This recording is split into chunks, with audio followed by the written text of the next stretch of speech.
Alzheimer की बीमारी क्या होती है और इसके क्या सिम्टम्स होते हैं? अल्जाइमर्स के पेशेंट्स जो हैं उनको कहते हैं कि क्रॉनिक डिजीज है, डिस्ट्रक्टिव डिजीज है। इसका मतलब यह है कि उनका याददाश्त खो जाते हैं।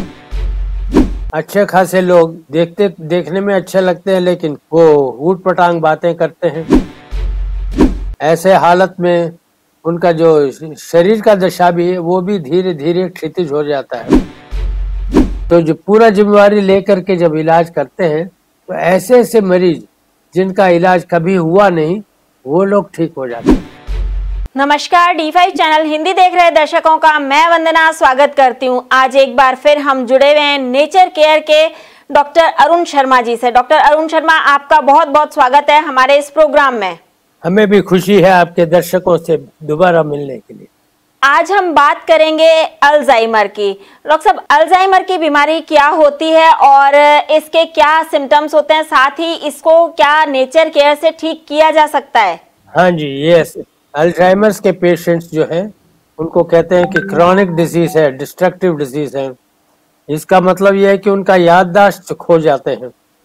अच्छे खासे लोग देखने में अच्छे लगते हैं, लेकिन वो ऊट पटांग बातें करते हैं और उल्टा कल्पना करते रहते हैं, अनहोनी बातों की कल्पना करते रहते हैं और विचित्र लगता है उनको बातें करते हुए सुने तो उनके जिंदगी में धीरे धीरे छोटी छोटी बातें भी भूल जाते हैं और बैठे रहते हैं, कुछ नहीं करते हैं।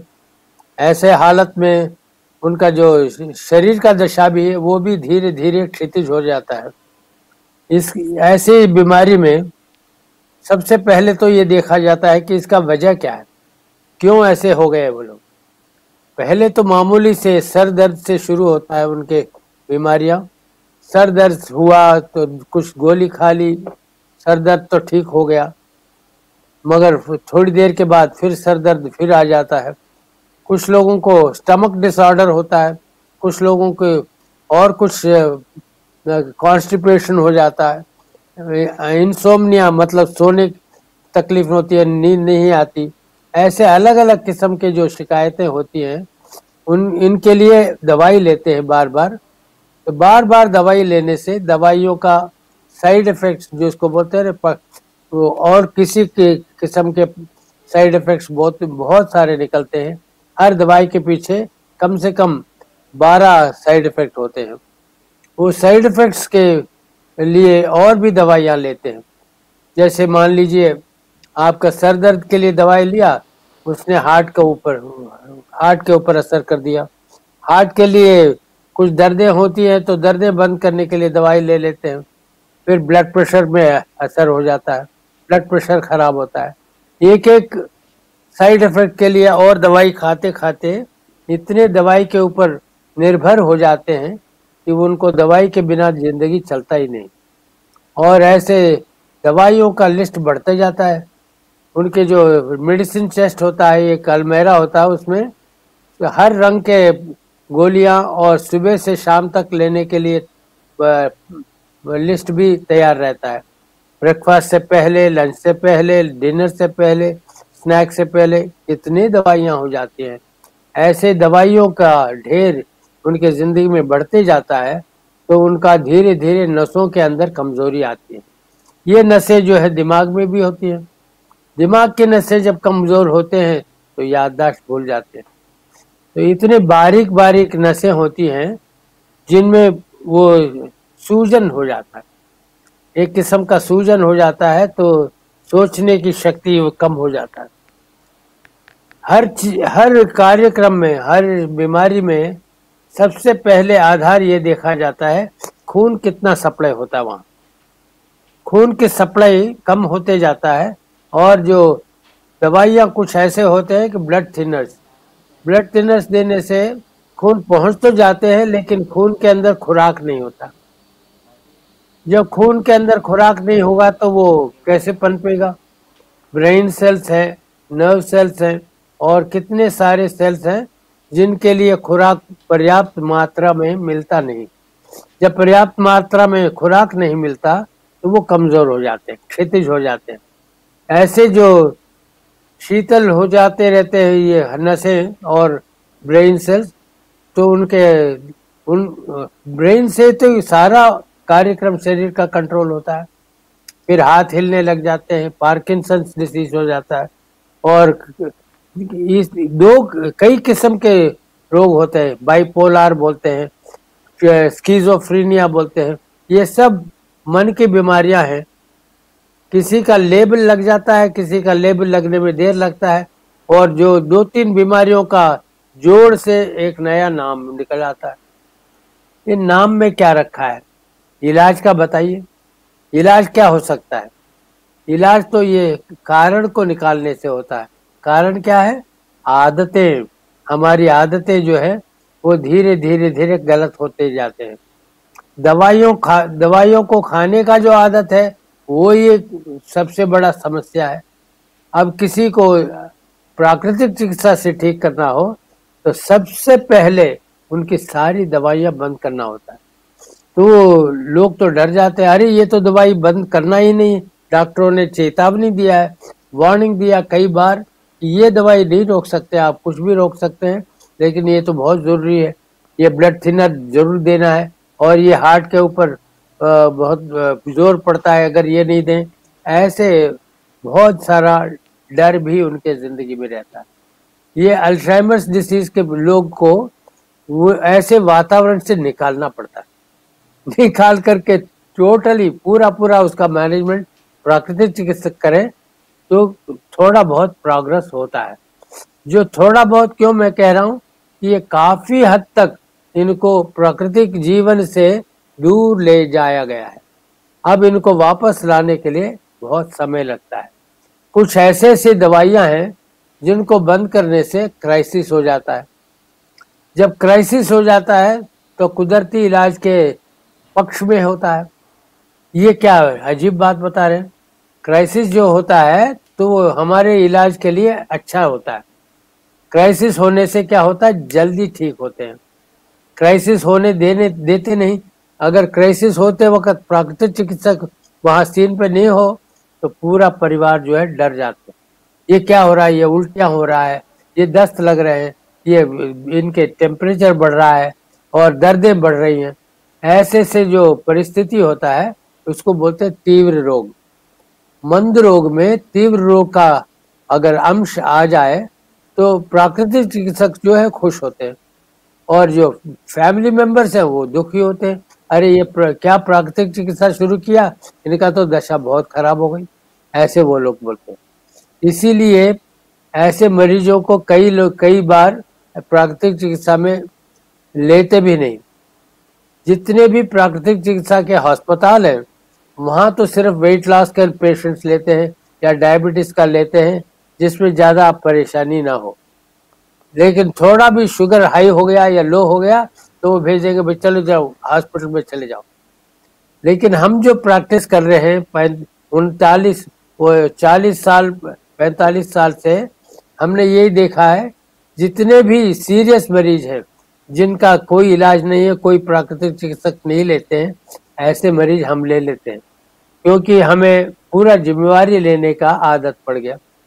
तो जो पूरा जिम्मेवारी लेकर के जब इलाज करते हैं तो ऐसे ऐसे मरीज जिनका इलाज कभी हुआ नहीं वो लोग ठीक हो जाते हैं। अल्जाइमर्स के डिसीज के मरीज, एक था दिल्ली में, उनके परिवार ने सब ने माना कि प्राकृतिक चिकित्सा से श्रेष्ठ कोई नहीं।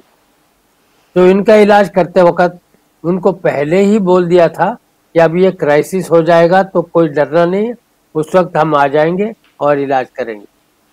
तो कभी कभी रात को 1 बजे 1:30 बजे भी बुला लेते थे, कभी दोपहर को बुला लेते थे कि भाई क्या हो गया पता नहीं, ये इनका क्राइसिस बढ़ गया। तो हम वहां जाते हैं, 10-15 मिनट के अंदर तो क्राइसिस तो हैंडल हो जाता है, नॉर्मल में आ जाता है। क्राइसिस क्या होते हैं? इसमें क्या क्राइसिस आते हैं बीच में? जैसे टेम्परेचर बढ़ जाता है 102 103 ऐसे टेम्परेचर बढ़ जाता है और बिल्कुल बेहोश सा हो जाता है मरीज और पड़ा रहता है। और जो परिवार के मेंबर होते हैं वो देखते हैं अरे इसका टेम्परेचर हाई हो गया, तुरंत कुछ दवाई देना है, ऐसे सोचते हैं। हम लोगों ने उनको पहले से बोल रखा है अगर टेम्परेचर बढ़ता है तो हमें बुलाइए, दवाई मत लीजिए। तो हम आ जाते हैं 10-15 मिनट के अंदर उनके घर पहुंच जाते हैं। तो वहां पर इलाज उनका शुरू करते हैं। कैसे? टोना। टोना का मतलब क्या है? ये गूदे के जरिए थोड़ा पानी भेजते हैं। मिनी एनिमा कैन, एनिमा का मिनी कैन होता है, उसमें थोड़ा सा पानी हम गूदे के जरिए आंतों में भेजते हैं। ठंडा पानी जब आंतों में भेज जाता है तो वो वार्निंग देता है शरीर के अंदर, main exit is here, main exit is here, exit is here, ऐसे बोलता रहता वो। ठंडक पहुंचने से पानी के अंदर एक कन्वेक्शन करंट शुरू होता है। कन्वेक्शन करंट का मतलब पानी की जो ठंडक है वो शरीर के आंतों के दीवार के अंदर जाता है, उसका असर करता है। वो ठंडक जो है आगे फैलता है और शरीर का जिम्मेवारी क्या है कि तापमान को बनाए रखना। तापमान को बनाए रखने के लिए कोशिश वो हमेशा करता है, सर्कुलेशन को इम्प्रूव करता है। कहीं भी एक हिस्से में ठंडक पहुंचाइए तो कन्वेक्शन करंट तेजी से काम करेगा और आंतें तेजी से काम करने लग जाएंगे। अब आंतें तेजी से काम करने का मतलब क्या है? पेरिस्टाल्टिक मूवमेंट बोलते हैं उसको। ये जो आंतें हैं वो मल को आगे बढ़ाते हैं। तो ये कार्यक्रम में क्या होता है कि पूरा शरीर के अंदर जितने भी जगह में टेम्परेचर बढ़ा हुआ है वो कम हो जाता है और साथ साथ थोड़ा मल निकल जाता है। पूरे हेल्थ साइंस में, स्वास्थ्य के विज्ञान में एक चीज प्रधान है, प्राणस्य निर्मले देहे चेष्टितम स्वास्थ्य नामकम, प्राणस्य समले देहे चेष्टितम रोग नामकम। चाहे किसी हिस्से में भी शरीर का गंदगी थोड़ा निकाल देने से पूरे शरीर के अंदर जो स्वास्थ्य का स्तर बढ़ जाता है। जैसे जैसे सफाई हो जाता है, किसी भी एक हिस्से में भी अगर सफाई हो गया तो स्वास्थ्य का स्तर बढ़ता है। ये स्वास्थ्य का स्तर बढ़ने से टेम्परेचर कम हो जाता है। टेम्परेचर कम हो जाता है तो इसका मतलब ये नहीं है कि कार्यक्रम बंद हो गया। हीलिंग प्रोसेस जिसको बोलते हैं, ठीक होने के जो विधान, दुरुस्त करने का जो काम है वो चलता रहता है। दुरुस्त करने का काम चलता रहता है, लेकिन ठंडक पहुंचाने से टेम्परेचर कम हो जाता है। यही तो चाहिए। ऐसे धीरे धीरे एक अल्जाइमर पेशेंट को ठीक होने में कई महीने लग जाते हैं, लेकिन लग जाए, लेकिन रास्ता तो सही है और बढ़ रहा है उसका स्वास्थ्य। इसके अलावा और क्या ट्रीटमेंट देते हैं आप अल्जाइमर के मरीज को? ये तो सिर्फ फीवर उतारने के लिए, इसके अलावा कोई ट्रीटमेंट है अल्जाइमर के मरीजों के लिए? टोटल ट्रीटमेंट क्या होता है, उनका जो एक्सरसाइज वो बढ़ाते हैं। एक्सरसाइज क्या बढ़ाते हैं? शुरू में तो ज्यादा एक्सरसाइज नहीं कर सकते, वो सिर्फ मुट्ठी बंद करके कस के पकड़ लो फिर छोड़ो, ऐसे कहते रहते हैं। एक बार में नहीं सुनते वो लोग, कई बार कहने पड़ेंगे, कुछ कराना पड़ेगा। कुछ समय के बाद आदत हो जाता है तो वो करने लगते हैं। मुट्ठी बंद करिए और रिस्ट को ऐसे मोड़िए, फिर एल्बोस को मोड़िए, फिर शोल्डर की तरफ एक्सरसाइज करिए, फिर गले का करिए, पैर का करिए। एक एक अंग का एक्सरसाइज कराते जाते हैं तो सर्कुलेशन बढ़ जाता है। सर्कुलेशन बढ़ने से गैस का भी डिस्ट्रीब्यूशन हो जाता है। एम्पल सबसे पहले जरूरी है। दूसरा क्या है? Adequate rest.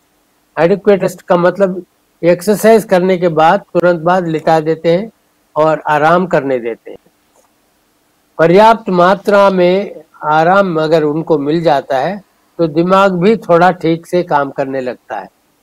कई बार क्या होता है कि डिस्टर्ब्ड एनवायरनमेंट, मतलब उनके वातावरण में काफी डिस्टरबेंस होता है। बाकी लोगों के मन के अंदर जो डिस्टरबेंस होता है वो ट्रांसफर हो जाता है। यहाँ लोग इसके बारे में नहीं सोचते। परिवार के अंदर जो है गुस्सा या निराश होना या दुखी होना, ये सब जो फीलिंग्स हैं वो इनके अंदर ट्रांसफर हो जाता है। हीलिंग प्रोसेस में रुकावट पैदा होता है। एक तो वातावरण अच्छा करने के लिए हम लोग प्रेयर्स बोलते हैं, प्राणायाम करते हैं और उसको कराते हैं।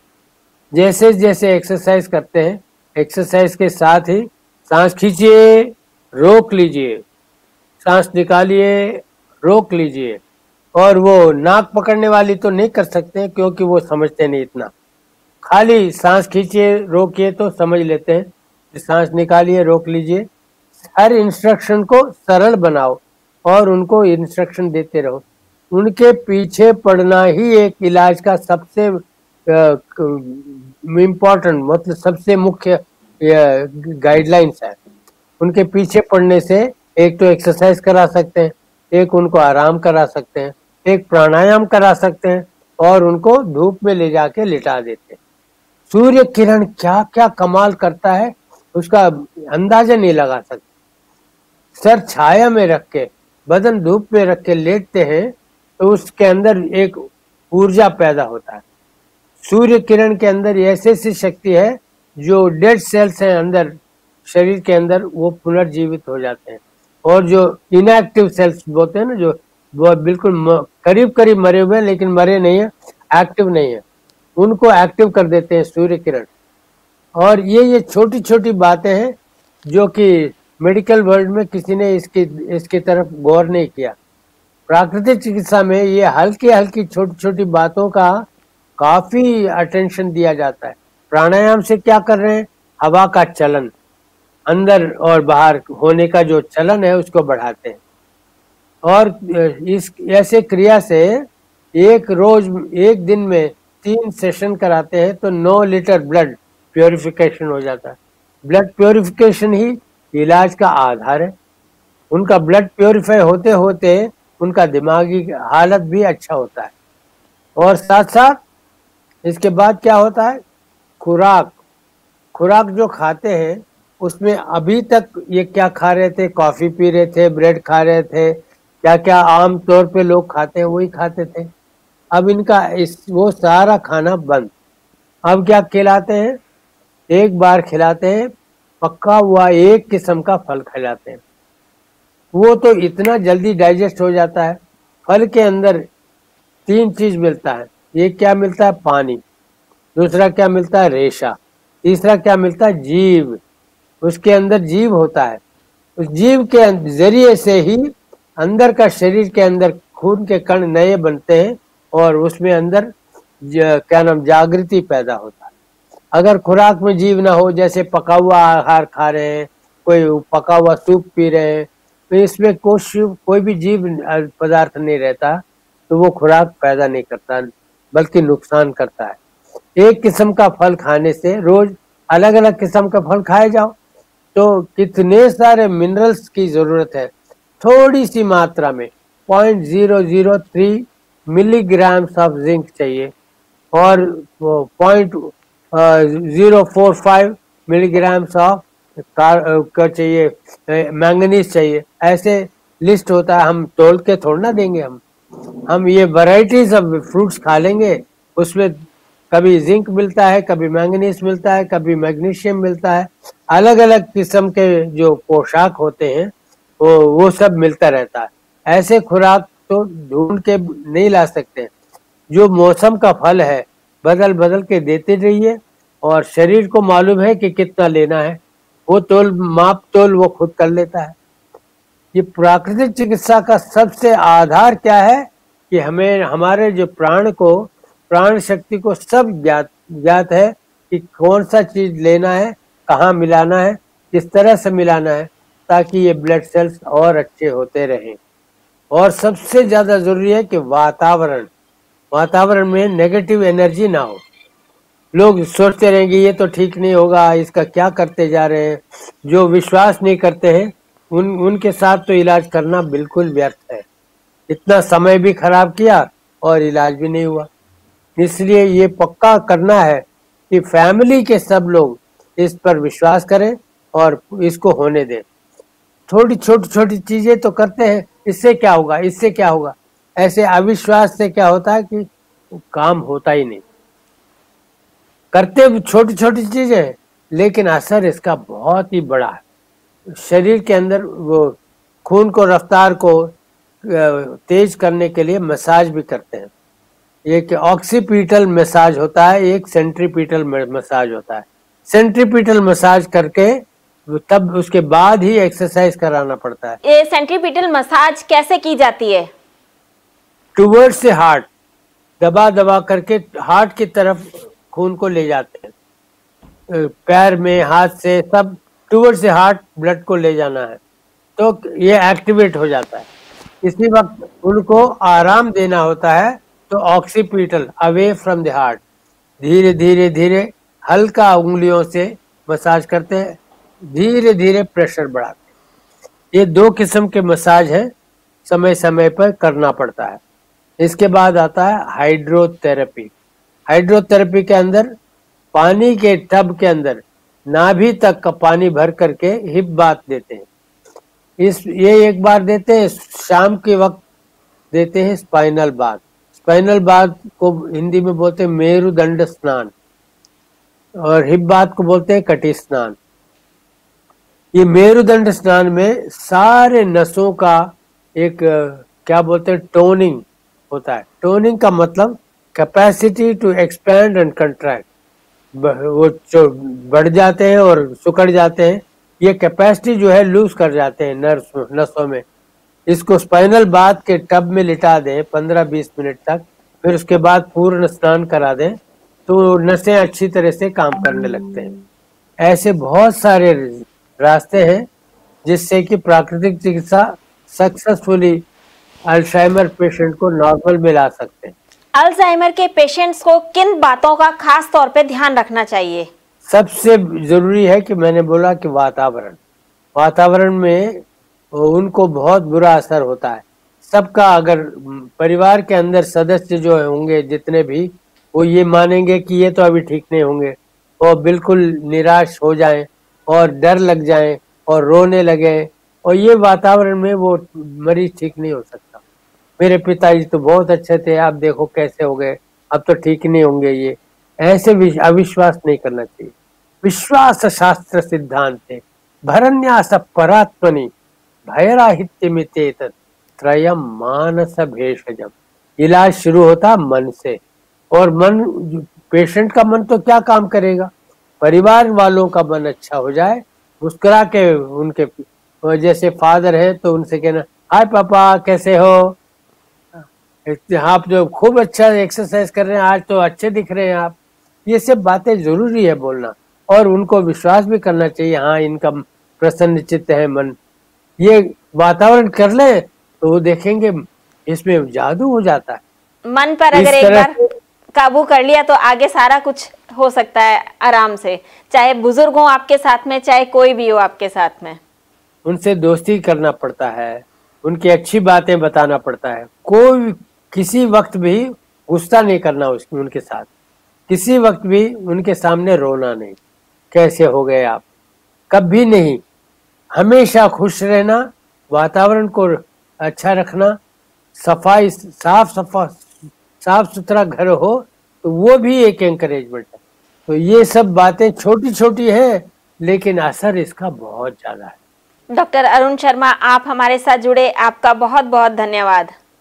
हमें भी खुशी है, फिर जरूर मिलेंगे। नमस्कार। अगले एपिसोड में आपसे फिर मुलाकात होगी, तब तक के लिए नमस्कार।